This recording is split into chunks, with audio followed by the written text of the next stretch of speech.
Vadika eo amin'ny taranja bola lavalavitsika izay andraisantsika vahiny ihany koa amin'ity hariva ity dia azareo avy eo amin'ny fikambanana FMF Rug izay vondronan'ireo mpikambana mpitantana Fleuva fa mialovy indray izay aloha dia iresaka ny top 14 sika fedinina ny tompondakan'ny ligina Analamanga tsy totosatra amin'ny farany lalaoan'ny TFA anaty hazo sy ny USA anakady fotsy tsy noho ny zava-nisy firesakantsika hatramin'izay moa nahatonga ny fitsaran'ny lalao fa dia noho ny aratsiny ny toetrandro satria tsy afaka nalaovana intsony ny kianja teny Andotapenaka.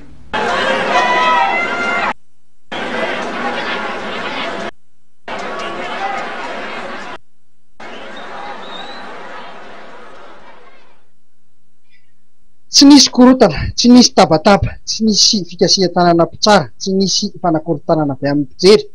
Fa noho ny firitsahan'ny orana be loatra dia dibodrany ny kianja manara-penitra eny Andotapenaka ka tsy afaka nilalaovana intsony. Arak'izany dia natsahatra ny mpitsara teo amin'ny minitra vitsivitsy ny atombohan'ny fidirana faharoa nilalaoan'ny TFA anaty hazo sy ny USA anakady fotsy izay lalao isan'ny nandrasan'ny maro tamin'ity alahady ity.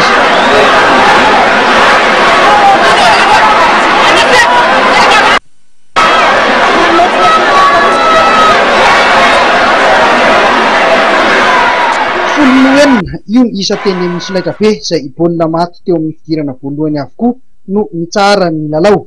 Araka ny efa napozin'ny mpankafy dia miady ny lalao ny TFA sy ny akady fotsy.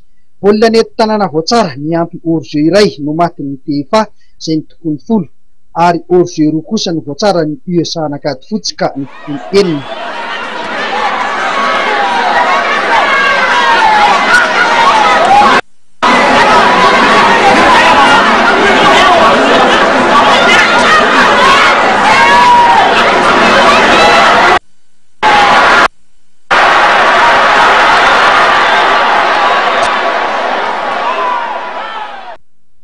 Ifamalina ny fanafiana ary mila azakazaka sy tanjaka raha ny lalao nasehon'ny rotota saingy indrisy fa noravahan'ny orana ilay lalao nahafinaritra ka dia disy fanantenana indray aloha izany mpijery tamin'ity androany ity noho ny toetrandro.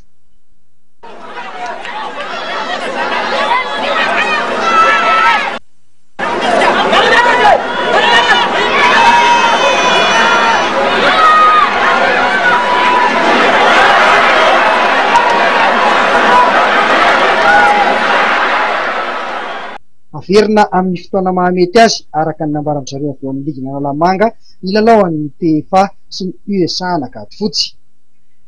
Nadaraboky ny ekipan'ny komina Antananarivo renivohitra kosa ny ekipan'ny ministeran'ny fahasalamana omaly sabotsy mbola teny amin'ny kianja makia Andotapenaka ihany. Lalao izay namarina ny fandaharam-potoana omaly sabotsy io. Resin'ny IRC tamin'ny isa 7-13 ny 3FP.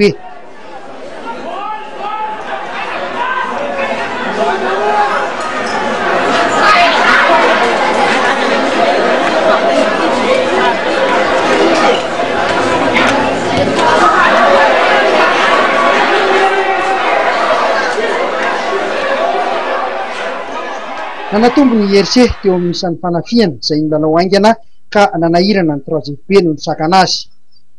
Na izany aza nefa dia namaly fanafiana ihany ny 3FP saingy mbola hita taratra ihany ny tsy fahampihan'ny fahaiza miaraka eo amin'ireo mpilalao tanora sy efa zatra ady ao amin'ity ekipan'ny 3FP ity.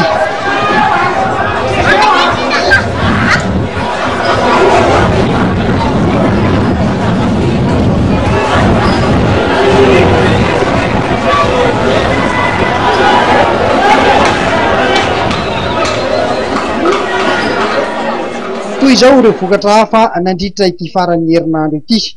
Ny FTM Manjakaray nanamotsana ny 3FI tamin'ny isa 2:13. Ny ISA 17 nandresy ny tamin'ny Manosbe 7-7. Lalao izay tsy napozina ihany koa ity satria ity izany no azo lazaina fa fandraisana voalohany ho an'ny ISA 17 sy ny tanora Manosbe milalao izany no resin'ny ISA 17 tamin'ity taopy lalaovana ity. Mbola samy manana lalao romo ny rotota amin'ity fedinany tompondakan'ny ligina Analamanga ity. Ny IRC nandresy ny 3FP 7-13.